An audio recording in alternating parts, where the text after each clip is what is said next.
বান্দরবানের তুমরু সীমান্তে মিয়ানমারের ছোড়া গুলিতে 2 বাংলাদেশি আহত হয়েছেন। মিয়ানমার বর্ডার পুলিশের 19 জন সদস্য আশ্রয় নিয়েছে বিজিবি ক্যাম্পে।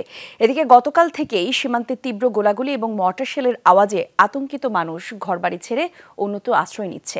সীমান্তে নিরাপত্তা বাড়ানো হয়েছে বলে জানিয়েছে স্বরাষ্ট্র মন্ত্রণালয়। ভিশন এসি নিয়ে এলো মানিব্যাক গ্যারান্টি অফার। 1 মাস ব্যবহার করে সন্তুষ্ট না হলে সম্পূর্ণ টাকা ফেরত।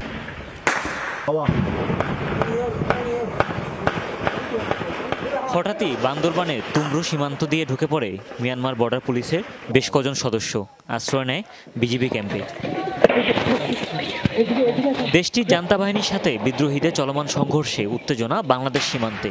কদিন ধরেই গোলাগুলির শব্দ, বুলেট আর মর্টার শেলের খোসা এসে পড়েছে ঘুমঘুম ইউনিয়নের বিভিন্ন গ্রামে।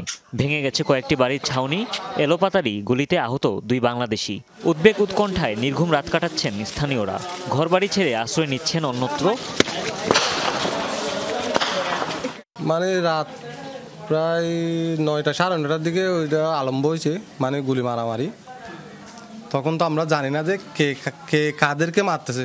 আর বউ ফোন হড়াই নিদত পরিবার জনা জনে গুলি মারা সরে হন হই কেরাই হন হইছাম নাই এই হালিয়ার একটুতে হন রানা বাড়া ন করে বাত কেনে বাড়ি আর হইছে 30 এর মরি তাজা গুমু যাইনি বাড়ি বাত খাইনি বাড়ি হইছে 30 আর বড় ধরে এই তো দেখেন এখন দেখছেন আপনারা গুলি মারতেছে। এই অবস্থায় দুপুরে সচিবালয়ে সংবাদ সম্মেলন করেন স্বরাষ্ট্রমন্ত্রী। জানান, সীমান্তে নিরাপত্তা বাড়ানো হয়েছে। মিয়ানমারের সীমান্তরক্ষী বাহিনীর সদস্যরা অস্ত্র জমা দিয়ে আশ্রয় নিয়েছে। এদের আত্মরক্ষার্থে আমাদের এখানে ঢুকেছে, মানে এদের মানে যুদ্ধের জন্য ঢুকেনি। তারা আমাদের ওখানে আমরা শক্তি বৃদ্ধি করেছি। আমাদের পুলিশ বাহিনীকেও বলে দিয়েছি, আমাদের কোস্টগার্ডকেও আমরা ইনস্ট্রাকশন দিয়েছি যাতে কোনোভাবেই আমাদের সীমানায় কেউ না অনুপ্রবেশ না করতে পারে, মানে ক্রস করে কাউকে আমরা আসতে দেব না। এটাই হলো আমাদের বিজিবির সঙ্গে বিজিবিকে আমরা সেই নির্দেশনাটাই দিয়েছি। যুদ্ধ পরিস্থিতির কারণে বিমান হামলা জোরদার করেছে মিয়ানমার। তাই স্থানীয়দের সরিয়ে নেওয়ার পাশাপাশি বাংলাদেশ সীমান্তের শিক্ষা প্রতিষ্ঠানগুলো বন্ধ রাখা হয়েছে। হুমায়ুন রশিদ, যমুনা নিউজ। এ বিষয়ে আরো বিস্তারিত জানতে আমরা যাচ্ছি সহকর্মী এহসান আল কুতুবির কাছে। এহসান, জানাবেন, আপনি তো দিনভর সীমান্তে ছিলেন, কি পরিস্থিতি দেখলেন সেখানে, একটু যদি বিস্তারিত জানাতেন আমাদের।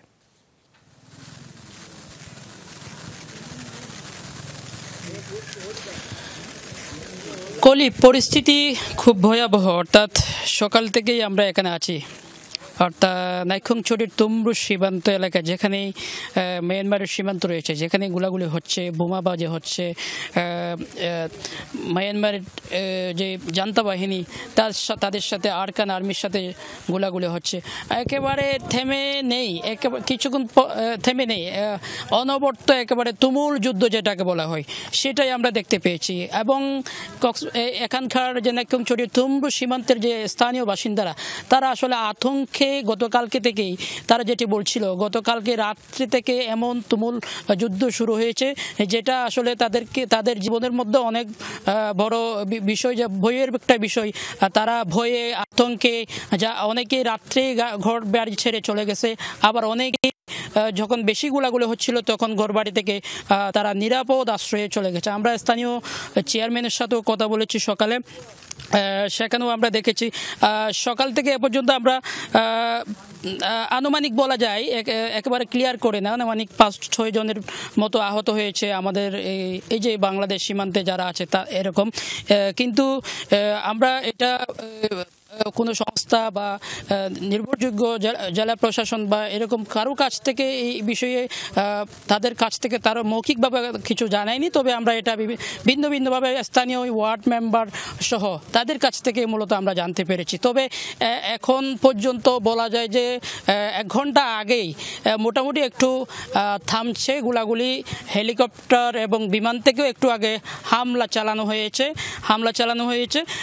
এখন পরিস্থিতি খুব থমথমে, মানুষ আতঙ্কের মধ্যে ছুটাছুটি করছে। আসলে কিছু উৎসুক মানুষও আছে যারা দেখার জন্য যাচ্ছে, কিন্তু একটু আগে যে একজন আহত হয়েছে তাকে আমরা যতটুকু দেখেছি সেও সবার সাথে গিয়ে দেখতেছিল, ঠিক ওই সময় তার পায়ে এসে গুলি লেগেছে। ধন্যবাদ আপনাকে এহসান।